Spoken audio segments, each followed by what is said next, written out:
HSI general പേപ്പറിൽ 20 mark ഒറ്റ ദിവസം കൊണ്ട് ഉറപ്പിച്ചാലോ? നിങ്ങൾ റെഡിയാണെങ്കിൽ നിങ്ങൾക്കായി കേരളത്തിലെ ഏറ്റവും മികച്ച അധ്യാപകയായ ആശാ മിസ് 8 മണിക്കൂറിലെ ഓഫ്ലൈൻ ക്ലാസ്സുമായി കോഴിക്കോട് എത്തുന്നു. ലിമിറ്റഡ് സീറ്റ്സ് മാത്രമേ ഉള്ളൂ. ഇതിനപ്പുറം മാർക്ക് നേടാൻ വേറെ ഒന്നുമില്ല. സോ ഓഫ്ലൈൻ ക്ലാസ്സിൽ ജോയിൻ ചെയ്യാനായി ഇപ്പോൾ തന്നെ താഴെ കാണുന്ന ലിങ്കിൽ രജിസ്റ്റർ ചെയ്യുക. Hi students, welcome to Competitive Cracker. ഞാൻ ധന്യ.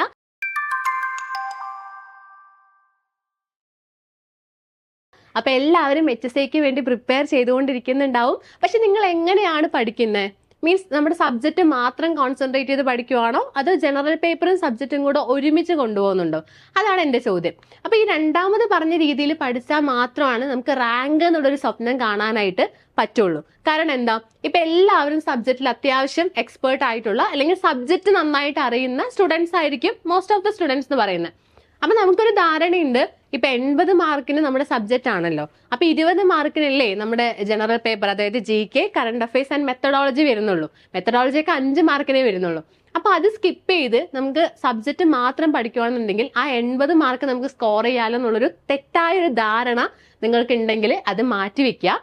കാരണം എന്താ, 80 മാർക്ക് നേടിയെടുക്കുക എന്ന് പറയുമ്പോൾ അത്ര നിസ്സാരമായിട്ടുള്ളൊരു കാര്യമല്ല. അപ്പൊ അത്രയും എക്സ്പേർട്ട് ആയിട്ടുള്ള സ്റ്റുഡൻസിനാണെങ്കിൽ പോലും തെറ്റാവുന്ന രീതിയിലുള്ള ക്വസ്റ്റ്യൻസ് അവിടെ നമുക്ക് പ്രതീക്ഷിക്കാം. അപ്പൊ അതുകൊണ്ട് തന്നെ നമ്മുടെ റാങ്ക് നിർണ്ണയിക്കുന്ന അല്ലെങ്കിൽ റാങ്കിലോട്ട് എത്തുന്ന, മീൻസ് ഇപ്പൊ 80 മാർക്ക് ക്ലിയർ ആക്കിയാൽ പോലും ചിലപ്പോൾ നെഗറ്റീവ് മാർക്കൊക്കെ വന്ന് കുറയാം. അങ്ങനെ ആണെങ്കിൽ പോലും ചിലപ്പോൾ അതുപോലെ നിൽക്കുന്ന ഒരുപാട് സ്റ്റുഡൻസ് ഉണ്ടാവും. അങ്ങനെയാണെന്നുണ്ടെങ്കിൽ നമ്മുടെ റാങ്കിലോട്ട് എത്തുന്ന ഒരു ക്രൈറ്റീരിയ എന്ന് പറയുന്നത് നമ്മുടെ ഈ ഒരു ജനറൽ പേപ്പർ ആയിരിക്കും.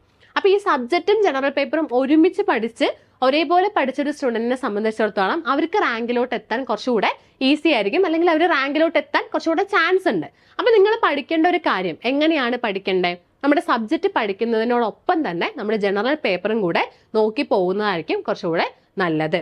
അപ്പൊ ഈ ഒരു സെഷനിൽ നമ്മൾ ഡിസ്കസ് ചെയ്യാനായിട്ട് പോകുന്നത് നമ്മുടെ ജനറൽ പേപ്പറിൽ തന്നെ മെത്തഡോളജി പാർട്ട് ഉണ്ട്. 5 മാർക്കിനാണ് മെത്തഡോളജി പാർട്ട് വരുന്നത്. ഇപ്പൊ ക്വസ്റ്റ്യൻ പേപ്പർ നോക്കിയാൽ മനസ്സിലാവും, 16/20. അതായത് ആദ്യത്തെ 20 മാർക്കില് 16/20 അങ്ങനെ 5 ക്വസ്റ്റ്യൻസ് ആണ് മെത്തഡോളജി പാർട്ടിൽ നിന്നും അല്ലെങ്കിൽ ടീച്ചിങ് ആപ്റ്റിറ്റ്യൂഡിൽ നിന്നും ചോദിക്കുന്നത്. അപ്പൊ മെത്തഡോളജിയിൽ നമ്മൾ എന്തൊക്കെയാണ് പഠിക്കേണ്ടത്, മീൻസ് എന്തൊക്കെ കാര്യങ്ങളാണ് കോൺസെൻട്രേറ്റ് ചെയ്ത് പഠിക്കേണ്ടത് എന്നുള്ളത് നമുക്ക് പ്രീവിയസ് ഇയർ ക്വസ്റ്റ്യൻസ് നോക്കിയാലാണ്, PYQ നോക്കിയാലാണ് മനസ്സിലാവുള്ളൂ. അപ്പോൾ ഈ ഒരു സെഷനിൽ മെയിൻ ആയിട്ട് ഞാൻ ഉൾപ്പെടുത്തിയിട്ടുള്ളത് PYQ തന്നെയാണ്. അതായത് എങ്ങനെയാണ് അല്ലെങ്കിൽ ഏതൊക്കെ ഏരിയ കോൺസെൻട്രേറ്റ് ചെയ്തിട്ടാണ് ക്വസ്റ്റ്യൻസ് വന്നിരിക്കുന്നത് എന്നുള്ളതാണ്. അപ്പോൾ ഒരു 3 ക്വസ്റ്റ്യൻ പേപ്പറിലെ ക്വസ്റ്റ്യൻസ് ഇവിടെ ആഡ് ചെയ്തിട്ടുണ്ട്. 3 ക്വസ്റ്റ്യൻ പേപ്പറിലെ 15 ക്വസ്റ്റ്യൻസ് ഇല്ല, പക്ഷെ നിങ്ങൾക്ക് ഏകദേശം ഏതൊക്കെ ഏരിയ ആണ് കോൺസെൻട്രേറ്റ് ചെയ്യേണ്ടത് എന്നൊരു രീതിയിൽ മനസ്സിലാക്കി തരാനായിട്ടാണ് ആ ഒരു രീതിയിലുള്ള ക്വസ്റ്റ്യൻസ് ഇവിടെ ഈ ഒരു സ്ലൈഡിൽ ഉൾപ്പെടുത്തിയിട്ടുള്ളത് കേട്ടോ. അപ്പൊ നമുക്ക് ക്വസ്റ്റ്യൻസ് നോക്കാം എങ്ങനെയൊക്കെയാണെന്നുള്ളത്. സോ ഫസ്റ്റ് ക്വസ്റ്റ്യൻ നോക്കിക്കേ, ഇങ്ങനെയാണ് ഒരു ക്വസ്റ്റ്യൻ വന്നത്. ഒരു ക്വസ്റ്റ്യൻ പേപ്പറിൽ വന്ന ഒരു ക്വസ്റ്റ്യൻ ആണ്, which of the following is the correct statement. Okay, which of the following is the correct statement. അപ്പൊ ഇങ്ങനെ സ്റ്റേറ്റ്മെന്റ് ടൈപ്പ് വരാം എന്നുള്ള കാര്യം നിങ്ങൾക്ക് മനസ്സിലായി, അതൊക്കെ നിങ്ങൾക്ക് ഓൾറെഡി അറിയുന്നുണ്ടാവും. അപ്പൊ സ്റ്റേറ്റ്മെന്റ് ടൈപ്പ് വന്നാലുള്ള കാര്യം എന്താന്ന് വെച്ചാൽ ഇവിടെ 4 സ്റ്റേറ്റ്മെന്റ് ഉണ്ട്. അപ്പൊ ഈ 4 സ്റ്റേറ്റ്മെന്റിൽ പറഞ്ഞിരിക്കുന്ന കാര്യങ്ങളെ കുറിച്ച് നമുക്ക് വ്യക്തമായിട്ട് അറിഞ്ഞാൽ മാത്രമാണ് ഇതിൽ ഏത് സ്റ്റേറ്റ്മെന്റ് ആണ് ശരി അല്ലെങ്കിൽ ഏത് സ്റ്റേറ്റ്മെന്റ് ആണ് തെറ്റ് എന്നുള്ളത് മനസ്സിലാക്കാനായിട്ട് സാധിക്കുള്ളൂ. പണ്ടത്തെ PSC അല്ല, ഒബ്ജക്റ്റീവ് ടൈപ്പ് ക്വസ്റ്റ്യൻ മാത്രമല്ല വരുന്നത്, ഈ ഒരു സ്റ്റേറ്റ്മെന്റ് ടൈപ്പ് ക്വസ്റ്റ്യൻസ് വരുന്നുണ്ട്. ഇതും ഒബ്ജക്റ്റീവ് ടൈപ്പ് ആണ്, അതല്ല പറഞ്ഞ് ഡയറക്റ്റ് ആയിട്ടുള്ള ക്വസ്റ്റ്യൻസ് നമുക്ക് പ്രതീക്ഷിക്കാനായിട്ട് പറ്റില്ല. സോ ഈ ഒരു സ്റ്റേറ്റ്മെന്റ് ടൈപ്പിൽ ആദ്യം പറഞ്ഞിട്ടുള്ളത് criterion reference test use dependable ranking method എന്നുള്ളതാണ്. Then formative assessment occur at the end of instructions. Then a valid test is reliable. And option D, in relative grading, cut-off levels are decided before the start of the program. ഇങ്ങനെയാണ് ഒരു question. Okay, അപ്പൊ first one criterion reference test എന്താന്നുള്ളത് നമുക്ക് അറിയണം. Criterion reference test അറിയണം. Then formative assessment എന്താണെന്ന് അറിയണം. Valid test and reliable test എന്താണെന്ന് അറിയണം. Then relative grading cut off levels are decided before the start of the point. അപ്പൊ ഈ റിലേറ്റീവ് ഗ്രേഡിംഗ് ആയിട്ട് ബന്ധപ്പെട്ട കാര്യങ്ങളും നമുക്കറിയണം. അപ്പൊ ഞാൻ ഈ ഒരു സെഷനിൽ എല്ലാം ഡീറ്റെയിൽ ആയിട്ട് എക്സ്പ്ലെയിൻ ചെയ്യുന്നില്ല. ഒരു ഉദ്ദേശം എന്ന് പറയുന്നത് ക്വസ്റ്റ്യൻസ് എങ്ങനെയൊക്കെയാണ് വന്നിരിക്കുന്നത്, അതിന്റെ ആൻസേഴ്സ് എന്താണ്, ആ ഒരു കാര്യങ്ങൾ മാത്രമാണ് പറയാന്ന് വിചാരിക്കുന്നത്. അപ്പൊ ഇവിടെ നോക്കിക്കേ, കറക്റ്റ് ആയിട്ടുള്ള സ്റ്റേറ്റ്മെന്റ് ഏതാന്നുള്ളതാണ് question. So criterion reference test use dependable ranking method. അപ്പൊ റാങ്കിംഗ് മെത്തേഡ് എന്ന് പറയുന്നത് നോം റെഫറൻസ്ഡ് ടെസ്റ്റ് ആണ്, ശരിയല്ലേ? നോം റെഫറൻസ്ഡ് ടെസ്റ്റ് ആണ്. ക്രൈറ്റീരിയൻ റെഫറൻസ് ടെസ്റ്റ് എന്ന് പറയുമ്പോൾ ഒരു പ്രീ ഡിറ്റർമൈൻഡ് സ്റ്റാൻഡേർഡ് അല്ലെങ്കിൽ ഒരു ഒരു ഒബ്ജക്റ്റീവ് ഓൾറെഡി അവിടെ സെറ്റ് ചെയ്ത് വെച്ചിട്ടുണ്ടാവും. അതിനെ ബേസ് ചെയ്ത് ടെസ്റ്റ് നടത്തുകയാണെന്നുണ്ടെങ്കിൽ അതാണ് ക്രൈറ്റീരിയൻ റെഫറൻസ്. അവിടെ ഒരു ക്രൈറ്റീരിയൻ ഉണ്ടാവും എന്നാണ് പറയുന്നത്. ഒരു ക്രൈറ്റീരിയ അവിടെ ഉണ്ടാവും എന്നുള്ളതാണ്. Then formative assessment occur at the end of instruction. അതും എന്താ? തെറ്റാണ്. ഒന്നാമത്തെയും തെറ്റാണ്, രണ്ടാമത് തെറ്റാണ്. കാരണം സമ്മേറ്റീവ് അസസ്മെന്റ് ആണ് എൻഡ് ഓഫ് ദി ഇൻസ്ട്രക്ഷനിലുള്ളത്, ഫോർമേറ്റീവ് അസസ്മെന്റ് അല്ല. ഫോർമേറ്റീവ് അസസ്മെന്റ് എങ്ങനെയാ? ത്രൂ ഔട്ട് ആണ്. അതായത് പഠിപ്പിച്ചുകൊണ്ടിരിക്കുമ്പോൾ തന്നെ അസസ് ചെയ്യുന്ന രീതിയാണ് ഫോർമേറ്റീവ് അസസ്മെന്റ് എന്ന് പറയുന്നത്. സോ ബിയും തെറ്റാണെന്ന് മനസ്സിലായി. ഇനി സി നോക്കിക്കേ, A valid test is reliable. A valid test is reliable. അത് രണ്ട് രീതിയിലും പറയാനുണ്ട്. ഒത്തിരി ക്വസ്റ്റ്യൻസ് ഈ ഒരു രീതിയിൽ നമ്മുടെ HSAക്ക് മാത്രമല്ല, ഇപ്പം നിറ്റ്, സെറ്റ്, കേട്ടിട്ട് അതിനെല്ലാത്തിനും ഇമ്പോർട്ടന്റ് ആയിട്ടുള്ള ഒരു ഏരിയ ആണ് valid test and reliable test എന്ന് പറയുന്നത്. സോ അത് തിരിച്ചും മറിച്ചും ചോദിക്കാം. A valid test is reliable, a reliable test is valid. അതിൽ ഏതാണ് ശരിയെന്നുള്ളത് മനസ്സിലാക്കണം. ദെൻ ഡി എന്താ? In relative grading cut off levels are decided before the start of the programme. അതും തെറ്റാണ്. അപ്പൊ ഇവിടെ ശരിയായിട്ട് വരുന്നത് ഓപ്ഷൻ സി ആണ്. That is a valid test is reliable. അത് നമുക്ക് പറയാം. എന്താണ് വാലിഡ് ടെസ്റ്റ് എന്ന് പറയുന്നത്? വാലിഡ് ടെസ്റ്റ് എന്ന് പറയുമ്പോൾ നമ്മൾ എന്താണോ മെഷർ ചെയ്യാനായിട്ട് ഉദ്ദേശിച്ചത് ആ കാര്യം തന്നെ നമുക്ക് മെഷർ ചെയ്ത് കിട്ടുന്നതിനെയാണ് വാലിഡ് ടെസ്റ്റ് എന്ന് പറയുന്നത്. റിലയബിൾ ടെസ്റ്റ് എന്ന് പറയുമ്പോൾ ഏതൊരു ടൈമിൽ അത് ചെയ്താലും വേറൊരു റിസർച്ചർ അത് ചെയ്താലും സെയിം ആൻസർ അല്ലെങ്കിൽ സെയിം സൊല്യൂഷൻ തന്നെ നമുക്ക് കിട്ടണം. അതാണ് റിലയബിൾ ടെസ്റ്റ് എന്ന് പറയുന്നത്. സോ ഒരു വാലിഡ് ടെസ്റ്റ് എപ്പോഴും എന്തായിരിക്കും? റിലയബിൾ ടെസ്റ്റ് ആയിരിക്കും. കാരണം നമ്മൾ എന്താണ് ചെയ്യാൻ ഉദ്ദേശിച്ചത് ആ കാര്യം തന്നെ നമുക്ക് ചെയ്ത് കിട്ടി. അപ്പൊ അത് ഏതൊരു ടൈമിൽ ചെയ്താലും ഏതൊരു റിസർച്ചർ ചെയ്താലും ഏത് സ്ഥലത്തുനിന്ന് ചെയ്താലും അത് എന്തായിരിക്കണം? ആ സെയിം ആയിരിക്കണം കിട്ടേണ്ടത്. അതുകൊണ്ടാണ് വാലിഡ് ടെസ്റ്റ് ഈസ് റിലയബിൾ എന്ന് പറഞ്ഞത്. ഇനി അത് തിരിച്ചാവില്ല. A reliable test is valid എന്നുള്ളത് നമുക്ക് പറയാനായിട്ട് പറ്റില്ല. അത് ആവാം, ആവാതിരിക്കാം. അപ്പൊ ഈ ഒരു ക്വസ്റ്റ്യൻ നമുക്ക് മനസ്സിലായി. ഈ 4 കാര്യങ്ങൾ നമുക്ക് ഈ ഒരു ക്വസ്റ്റ്യൻ തന്നെ മനസ്സിലായി. അതായത് എന്താണ് ക്രൈറ്റീരിയൻ റെഫറൻസ് ടെസ്റ്റ്, എന്താണ് ഫോർമേറ്റീവ് അസസ്മെന്റ്, എന്താണ് സമ്മേറ്റീവ് അസസ്മെന്റ്, എന്താണ് വാലിഡ് ടെസ്റ്റ്, എന്താണ് റിലയബിൾ ടെസ്റ്റ്, അതുപോലെ എന്താണ് റിലേറ്റീവ് ഗ്രേഡിംഗ് എന്നുള്ളൊരു കാര്യം കൂടെ നമുക്ക് മനസ്സിലായി. അപ്പൊ ഈ ഒരു രീതിയിൽ നമുക്ക് ക്വസ്റ്റ്യൻസ് പ്രതീക്ഷിക്കാം കേട്ടോ. ഈ ഒരു രീതിയിൽ ക്വസ്റ്റ്യൻസ് പ്രതീക്ഷിക്കാം.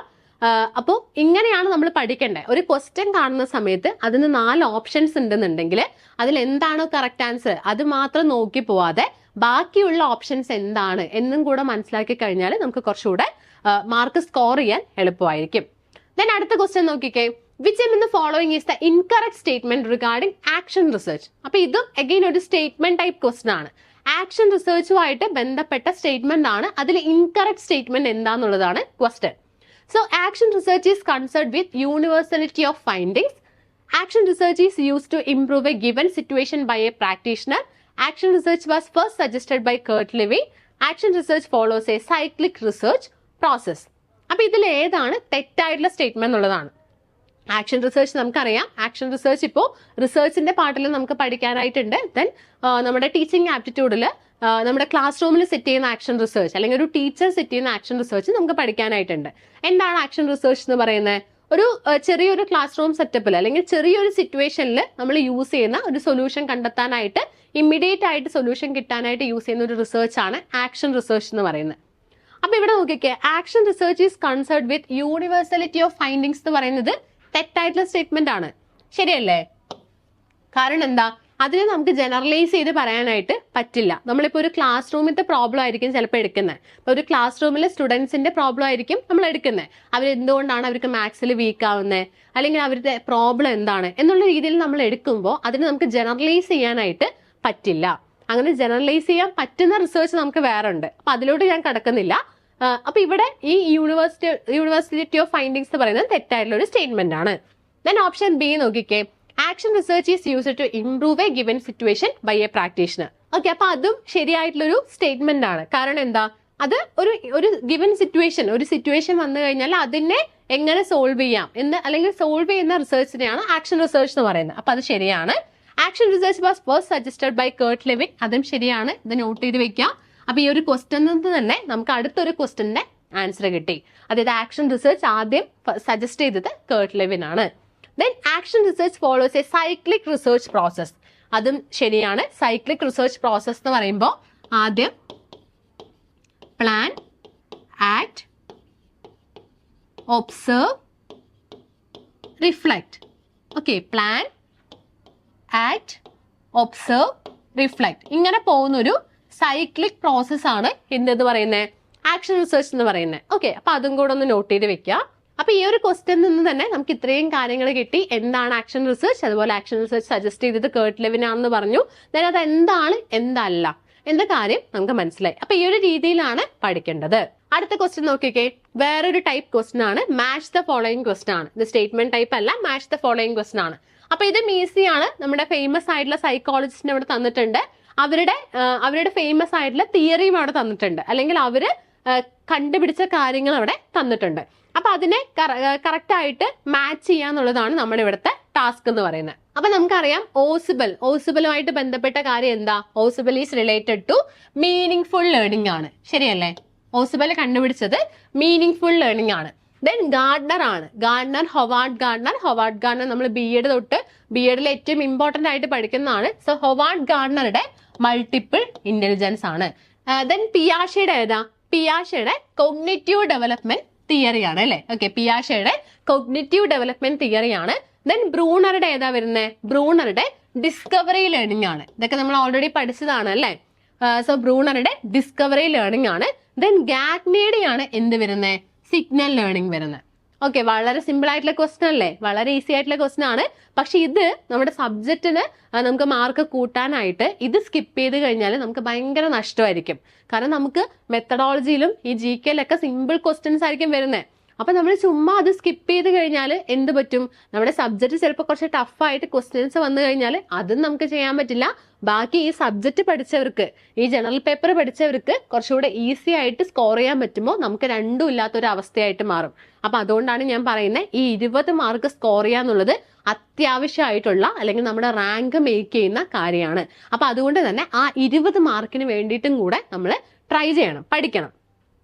അപ്പൊ നോക്കിക്കേ, 1 ഈസ് റിലേറ്റഡ് ടു C ആണ് അല്ലെ? So 1 is related to C എന്ന് പറയുന്ന 2 ഓപ്ഷൻസ് ആണ് ഇവിടെ ഉള്ളത്.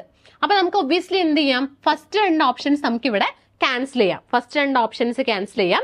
ദെൻ C, D ഈ 2 കാര്യങ്ങൾ മാത്രമാണ് വരുന്നത്. Then Howard Gardner is related to means 2 is related to D ആണ് അല്ലെ? അപ്പൊ 2 is related to D, again ഇവിടെ 2 ഈസ് റിലേറ്റഡ് ടു D ആണ്.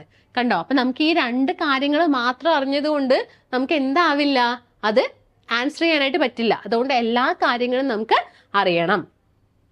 ദെൻ മൂന്നാമത്തെ നോക്കിയാൽ മതി. 3 റിലേറ്റഡ് ടു E ആണോ B ആണോ നോക്കിക്കഴിഞ്ഞാൽ നമുക്ക് ചൂസ് ചെയ്യാനായിട്ട് പറ്റും അല്ലെ? സോ പിയാഷെ related to cognitive development theory ആണ്, മീൻസ് E ആണ്. സോ 3 റിലേറ്റഡ് ടു E എന്ന് പറയുമ്പോൾ ഓപ്ഷൻ C ആണ് കറക്റ്റ് ആൻസർ ആയിട്ട് വരുന്നത്. Option C.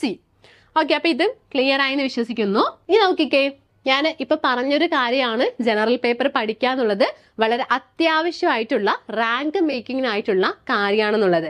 അപ്പൊ അതിനായിട്ട് CC ഒരു 2020 ജനറൽ പേപ്പർ സ്പെഷ്യൽ ബാച്ച് തുടങ്ങിയിട്ടുണ്ട്. അപ്പൊ ഇനിയും ജനറൽ പേപ്പർ പഠിച്ച് തുടങ്ങാത്തവരും അതുപോലെ ഓൾറെഡി ചിലപ്പോൾ സബ്ജക്റ്റ് ഇരുന്ന് പഠിക്കുന്നുണ്ടാവും. അപ്പൊ അവരും ചിലപ്പോൾ ജനറൽ പേപ്പർ പഠിക്കാനായിട്ട് തുടങ്ങിയിട്ടുണ്ടാവില്ല, ടെൻഷൻ അടിച്ചിരിക്കുമായിരിക്കും അല്ലേ? അപ്പൊ ഇനി ടെൻഷന്റെ ആവശ്യം വരുന്നില്ല. നമ്മുടെ CC നിങ്ങൾക്കായിട്ട് ഒരു ജനറൽ പേപ്പർ സ്പെഷ്യൽ ബാച്ച് തുടങ്ങിയിട്ടുണ്ട്. സോ ഈ ഒരു സ്പെഷ്യൽ ബാച്ചിന്റെ പ്രത്യേകത 25+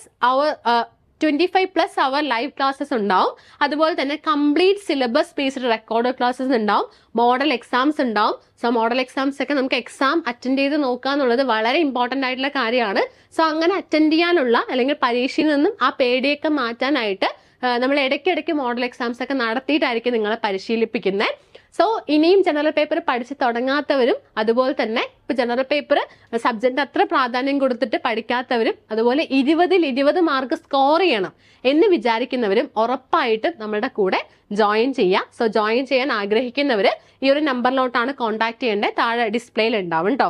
8589083568 എന്നുള്ളതാണ്. ഈ ഒരു നമ്പറിലോട്ടാണ് കോൺടാക്ട് ചെയ്യേണ്ടത്. അതുപോലെ തന്നെ പറയുന്ന മറ്റൊരു കാര്യം, നമ്മുടെ ഈ ഒരു HSC ജനറൽ പേപ്പറുമായിട്ട് ബേസ് ചെയ്തൊരു വെബിനാർ കണ്ടക്ട് ചെയ്യുന്നുണ്ട്. അതായത് നിങ്ങൾക്ക് ഒരുപാട് ഡൗട്ടും കാര്യങ്ങളൊക്കെ ഉണ്ടാവും അല്ലേ? ഇതെങ്ങനെയാണ് പഠിക്കണ്ടേ? ഞാനിപ്പോൾ പറഞ്ഞു, പക്ഷെ അത് പഠിക്കാന്നുള്ളത് കുറച്ച് ടാസ്ക് ആണ്. നമുക്ക് പറയാൻ എളുപ്പമാണ്, പക്ഷെ പഠിച്ചു വരിക എന്നുള്ളത് കുറച്ച് ടാസ്ക് ആണ്. അപ്പൊ പഠിക്കുമ്പോഴായിരിക്കും നിങ്ങൾക്ക് ഒരുപാട് ഡൗട്ട് വരുന്നത്. ഇതെങ്ങനെയാണ് പഠിക്കണ്ടേ, അല്ലെങ്കിൽ ഏതൊക്കെ ഏരിയ ആണ് അവിടെ ഇമ്പോർട്ടൻസ് കൊടുക്കണ്ടേ? ഇപ്പൊ ഈ ഒരു ക്വസ്റ്റ്യൻസ് നിങ്ങൾക്ക് ഡിസ്കസ് ചെയ്തപ്പോൾ തന്നെ ഏകദേശം മനസ്സിലായി. ഇപ്പൊ criterion reference test, action research, നമ്മുടെ സൈക്കോളജി, ഈ 3 ഭാഗങ്ങളും ഒരിക്കലും സ്കിപ്പ് ചെയ്യാൻ പറ്റാത്ത കാര്യങ്ങളാണെന്നുള്ളത്. അപ്പൊ അങ്ങനെ കുറച്ച് ഏരിയാസ് മാത്രം കോൺസെൻട്രേറ്റ് ചെയ്ത് കഴിഞ്ഞാലും നമുക്ക് എന്ത് ചെയ്യാനായിട്ട് പറ്റും, നമ്മുടെ റാങ്കിലോട്ട് എത്താനായിട്ട് അല്ലെങ്കിൽ 20 മാർക്ക് സ്കോർ ചെയ്യാനായിട്ട് സാധിക്കും. അപ്പൊ അത് ഏതൊക്കെ ഏരിയ ആണ് എന്നൊരു കാര്യങ്ങളൊക്കെ പറഞ്ഞു തരാനായിട്ട് നമ്മുടെ ശില്പ മിസ് എത്തുന്നുണ്ട്. സോ ശില്പ മിസ് കണ്ടക്ട് ചെയ്യുന്ന വെബിനാർ നടക്കുന്നത് മെയ് 2-ാം തീയതി കൃത്യം രാത്രി 7 മണിക്കാണ്. ഓക്കെ, മെയ് 2-ാം തീയതി രാത്രി 7 മണിക്കാണ്. അപ്പൊ താഴെ ഒരു ലിങ്ക് ഉണ്ടാവും. സോ ആ ലിങ്കിൽ കയറി നിങ്ങൾ എന്ത് ചെയ്യണം, രജിസ്റ്റർ ചെയ്യണം. അത് GK ആയിട്ട് അല്ലെങ്കിൽ നമ്മുടെ കറണ്ട് അഫയേഴ്സും ആയിട്ട് മെത്തഡോളജി ആയിട്ട് ബന്ധപ്പെട്ട എന്ത് ഡൗട്ട് ഉണ്ടെങ്കിലും നിങ്ങൾക്ക് എന്ത് ചെയ്യാം, ഈ ഒരു വെബിനാറിൽ കയറി മിസ്സിനോട് ചോദിക്കാം. സോ എത്രയും പെട്ടെന്ന് തന്നെ ആ ഒരു ലിങ്കിൽ രജിസ്റ്റർ ചെയ്യണം കേട്ടോ. ഓക്കെ, ഇനി നമുക്ക് അടുത്ത ക്വസ്റ്റ്യൻ നോക്കാം. ക്വസ്റ്റ്യൻ നോക്കിക്കേ. Which aspects of learning do the lowest 4 orders in Gagne hierarchy primary focus on? അതായത് ഗാഗ്നയുടെ ഹൈറാർക്കി ഓഫ് ലേണിംഗ് നമ്മൾ പഠിച്ച കാര്യമാണ്. കുറെ ലേണിംഗ് ഉണ്ട് അല്ലെ, 8 ടൈപ്സ് ഓഫ് ലേണിംഗ് ഉണ്ട്. സോ അതില് ഏറ്റവും അവസാനം വരുന്ന ഏറ്റവും ബേസിൽ വരുന്ന 4 ടൈപ്പ് ഓഫ് ലേണിംഗ് എന്താണ് അല്ലെങ്കിൽ ഏത് ആസ്പെക്ട്സിലാണെന്നുള്ളതാണ് ചോദിച്ചിരിക്കുന്നത്. And we have the option cognitive aspects, affective aspects, psychomotor aspects and behavioral aspects. അപ്പൊ നമുക്കറിയാം ഗാഗ്നയുടെ മൊത്തം 8 എണ്ണമാണ് ഉള്ളത്. അതിൽ ഏറ്റവും അവസാനം വരുന്ന 4 എണ്ണം, ഏറ്റവും ആദ്യം മീൻസ് ഏറ്റവും ബേസിൽ വരുന്ന 4 എണ്ണം ബിഹേവിയറൽ ആസ്പെക്ട്സ്, അതിനുശേഷം മുകളിൽ വരുന്ന 4 എണ്ണം കോഗ്നിറ്റീവ് ആസ്പെക്ട്സും ആണ്. അത് ഞാൻ ഇവിടെ ഒന്ന് കാണിച്ചു തരാം. അപ്പൊ ഇവിടെ ബിഹേവിയറൽ ആസ്പെക്ട്സ് ആണ് കേട്ടോ കറക്റ്റ് ആൻസർ ആയിട്ട് വരുന്നത്. ഓപ്ഷൻ ഡി ആണ്, ദാറ്റ് ഈസ് ബിഹേവിയറൽ ആസ്പെക്ട്സ്. നോക്കിക്കേ, ഇങ്ങനെയാണ് വരുന്നത് Gagne's hierarchy of learning. 8 types of learning ഉണ്ട്. ഇത് ഒരുപാട് ഞാൻ ഡീറ്റെയിൽ ആയിട്ട് പറയുന്നില്ല.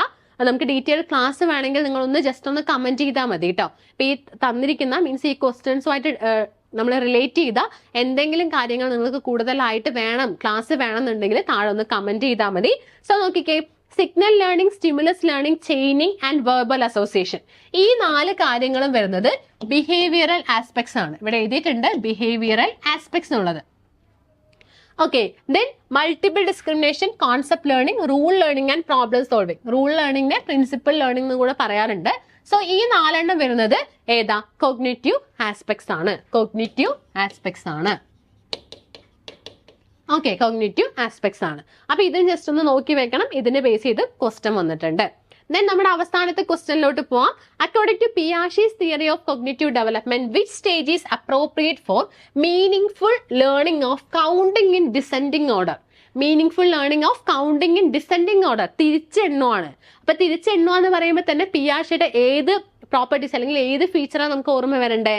ഏതാ, റിവേഴ്സിബിലിറ്റി എന്നുള്ളൊരു കാര്യമാണ് അല്ലെ. കാരണം ആദ്യത്തെ 2 സ്റ്റേജില് മീൻസ് സെൻസറി മോട്ടോർ സ്റ്റേജിലും പ്രീ ഓപ്പറേഷണൽ സ്റ്റേജിലും ഇറിവേഴ്സിബിൾ തോട്ട് അവിടെ വരുന്നില്ല. ഇറിവേഴ്സിബിൾ ആയിട്ട് അല്ലെങ്കിൽ കുട്ടികൾക്ക് റിവേഴ്സിബിൾ ആയിട്ട് ചിന്തിക്കാനുള്ളൊരു കഴിവ് അവിടെ ഇല്ല എന്നുള്ളത് നമ്മൾ പഠിച്ച കാര്യമാണ്. അപ്പൊ കോൺക്രീറ്റ് ഓപ്പറേഷണൽ സ്റ്റേജ് എത്തിയ സമയത്താണ്, ഓക്കെ, കോൺക്രീറ്റ് ഓപ്പറേഷണൽ സ്റ്റേജിൽ കുട്ടികൾ എത്തിയാൽ മാത്രമേ അവർക്ക് റിവേഴ്സ് ആയിട്ട് തിങ്ക് ചെയ്യാനായിട്ട് പറ്റുള്ളൂ.